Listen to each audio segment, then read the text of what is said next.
Hello everybody and welcome back to a long overdue PSVR2 news. Now a lot has happened over the last couple of days. I've been meaning to talk about this topic that we are today, but Reach has come out. I've been having to try a bit of Forefront as well.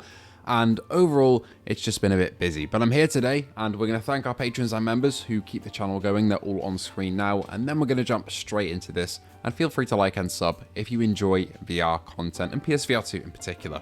So the main topic of today's video is going to be on the Sense controllers, but we'll start with the smaller stuff first and just get that out of the way quickly.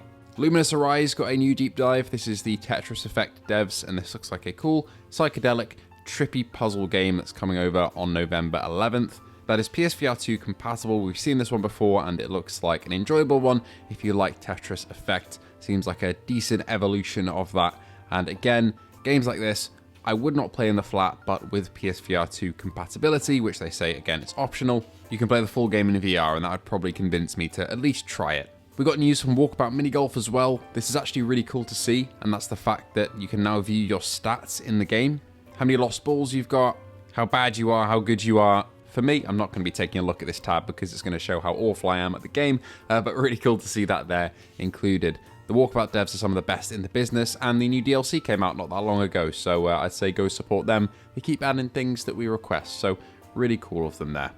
Now I do just want to touch on today, Reach VR. Now Reach came out yesterday, it should have been, as the time of this going up, and I just want to clarify a few things because some people seem to be thinking that I was just overwhelmingly positive about the game in my review.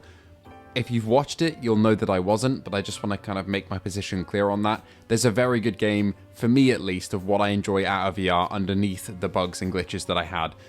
Other reviewers had much worse bugs and glitches than I did. You've got to keep that in mind. I showed you the ones and told you the ones that I run into, but not every playthrough is going to be the same. So what I run into, another reviewer like Gamertag or Without Parole might not, and vice versa.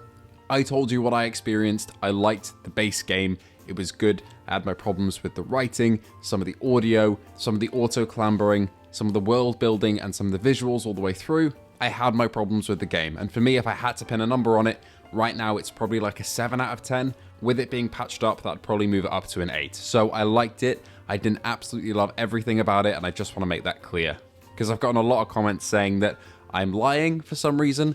No clue why I'd really lie to you guys about something like that. It's not going to change the outcome of the video in terms of how it performs or anything. If anything, negativity does better than positivity on the internet. So if I wanted to lie and get views, I would be negative. That being said, I tried to be balanced. I had about 50-50 split on good and bad in that review, and I hope that came across.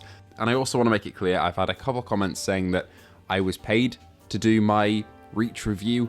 One, in the UK, if I'm paid for a video, I have to disclose it. It's actually illegal in the UK for me to be paid for a video and not disclose it. So I will do that every time that I am. Case in point, every video on the channel that's sponsored by VR Rock, we do 3 of those a month, is said up front. And if I do it for first impressions, I tell you. So no, I was not paid to cover Reach, hence why I say all the negatives that I do in that video. I've not been sponsored by nDreams in the past, if I recall. And even if I was, I don't care because it doesn't influence the videos that I do now. If I'm ever sponsored, I'll let you guys know. Even if I am and I'm allowed to say what I want, it's not going to influence me positively or negatively. And especially not for Reach. I was not sponsored. I just said what I thought. Anyway, let's move on to the actual exciting and positive story for today because I fucking hate talking about negative stuff like that. So let's move on, shall we?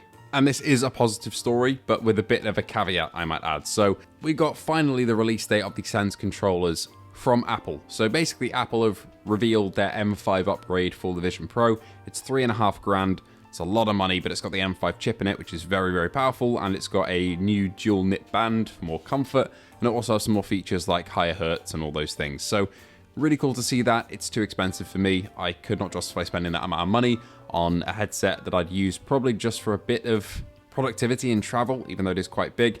Cool to see they've implemented some support for Insta360 and GoPro and stuff like that, so you can do some 360 viewing.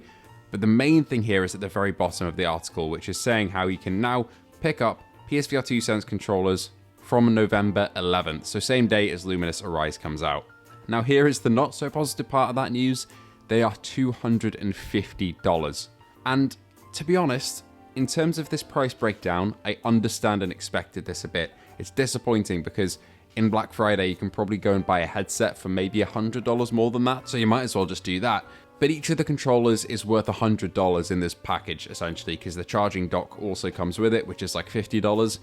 And compared to other VR controllers, say, take the Quest 3 controllers, they are $80. The amount of haptics and, adaptive triggers that are packed into the Sense controllers compared to the Quest is massively improved. Like, there's so much more tech put into the Sense controllers, hence why their battery drains a lot faster as well, because there's a lot going on there. So I can see where the $100 per controller is in there, but I wish that the charging dock wasn't bundled in with that. I understand they want to give Apple users the best experience, but I wish that there was an option just to buy the Sense controllers on their own, not with the charging dock for $200, or maybe just even buy one if you needed it, if one broke. But yeah, it's basically that sort of thing where it's going to be good for Vision Pro owners because they'll get a charging dock, but if you've already got one, then there's kind of no point. Again, though, I did expect this price point, but it is too high, I agree with you, for some people to be reasonably going out and buying. However, if you're in a real stitch and you need one, then it will now be available. So it's good to see that it'll come to Apple stores finally. We can go and pick it up. We've got a solid date on that. We've been asking for months and months and months and months. We knew it was coming, and now we have a date. I'll update you when they're actually in stores. I'll go and check my Apple store as well.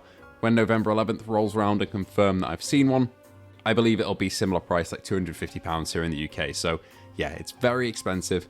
And to be honest, you might be better off just buying a new headset. But if you want to save that bit of money, and maybe if you're really in a pinch, you can go and pick some up. But I'm still happy they're sold separately. We've been asking this for a while, but that price is going to make a lot of people not happy, and that's fair enough. Anyway, that'll be all for today. Thank you so much for watching. Sorry about the little tirade about Reach. It's just something that I needed to kind of speak about because I didn't expect that sort of reaction. 99% of you have been completely understanding and kind of figured out where my position is on the game, because I feel like I made it quite clear, but some people have just kind of taken it the wrong way. They've listened to a lot of different reviewers, and we're all humans. We have different kind of positions on games, so they're being a bit conflicted, and that's fair enough, but I just wanted to make myself fully transparent there. But thank you all so much for watching, and I hope to see you all in the next one.